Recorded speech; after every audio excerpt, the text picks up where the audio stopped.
Hello everyone, how are you? I hope you're all doing well. Today we are going to learn about the basics of international trade. Let's get started. In here I will explain you the basic of international trade, and if you have company freight forwarding you have to know this.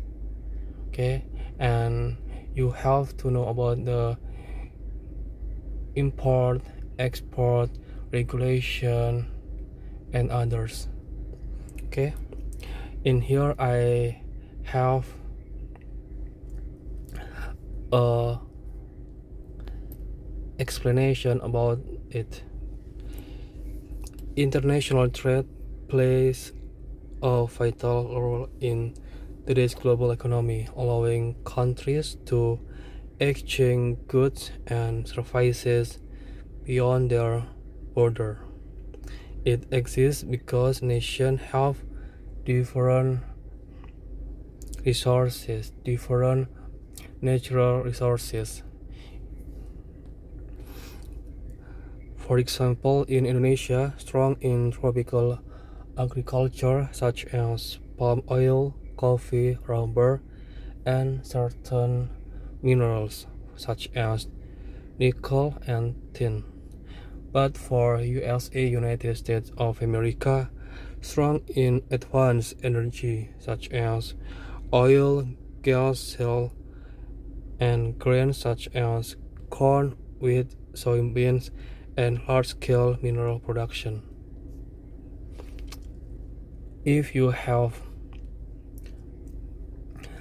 living in your different countries, maybe you also have a natural resources depend on your country, and every country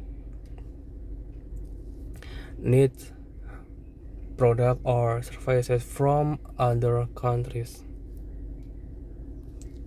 Besides the different resources, also different production capacities and market demands.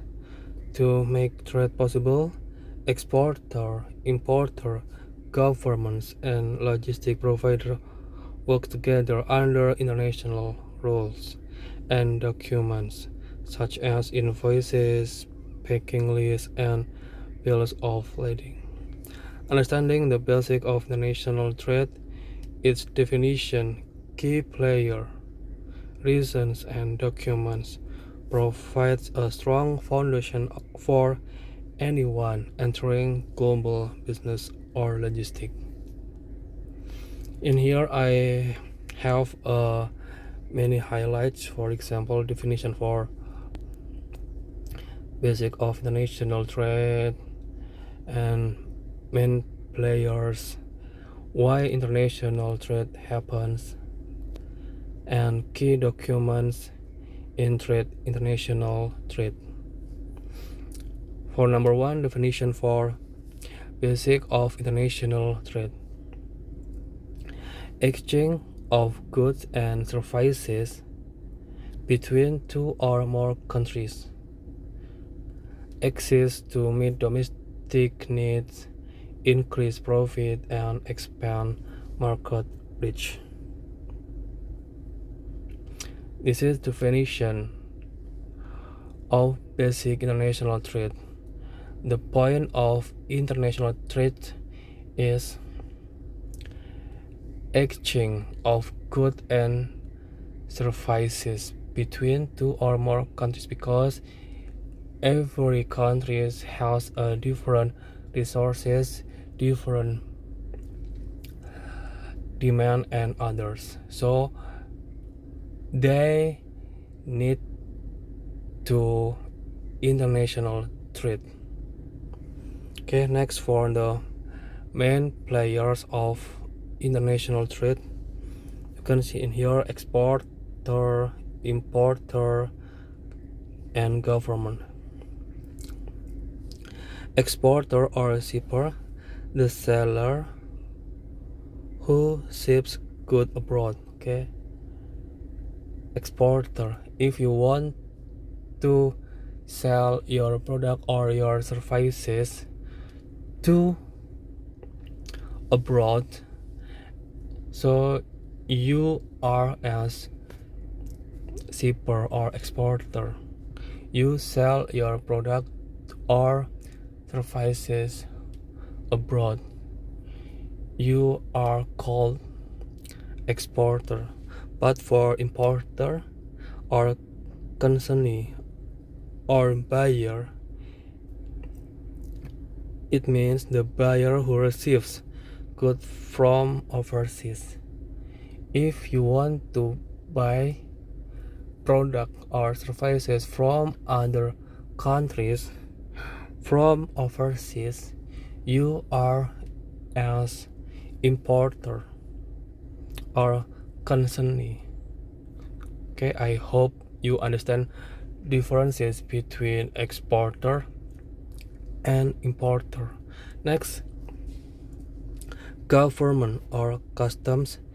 It means regulate tariff, permits, and taxes. Government has a policy for this process, so you have to obey of the regulation from government. But if you didn't obey of this regulation, so you will get sanction. Okay, so you have to obey regulation from government. Next, why international trade happen? Because number one, differences in natural resources and production. For example, Indonesia export coffee but import wheat. Okay, number one, why international trade happen? Because differences resources. Next, why international trade happens? Because comparative or and competitive advantage. Some countries produce goods more efficiently. Next, why international trade happen? Because differences in technology and production capacity. Okay, because different people, different knowledge of people, so they also different technology for anything, and they need technology from other countries. Okay, next, why international trade happens? Because global demand unique product from one country are desired abroad.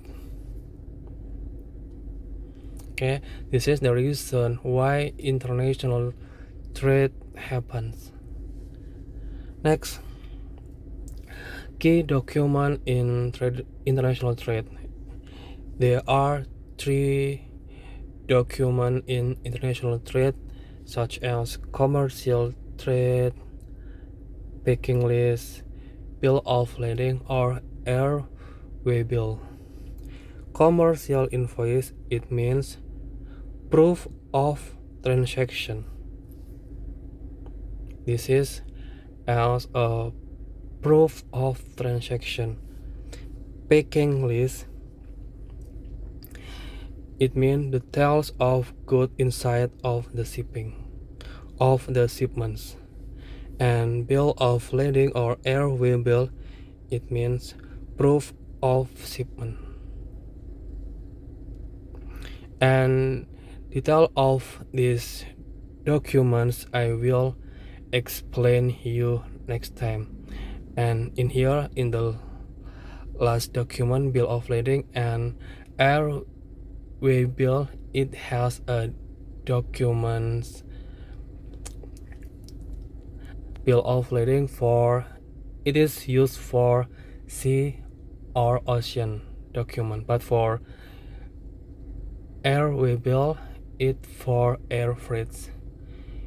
So when you use document bill of lading and when you use air bill for air freights, but for bill of lading if you use ocean or sea. Okay, I hope you understand for the basic of international trade. Why international trade happen? Because different resources, because different technology, because different global demand.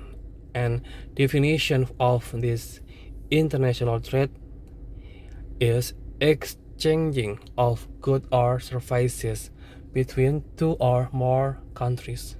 And main player, there are three players: exporter, sell their product or services; importer, as a buyer, buying products or services from other countries; and government has a policy to manage of this process. If you have any question about this, you can comment on below this video. Don't forget to subscribe, like, share this video to your friends. See you next time and goodbye.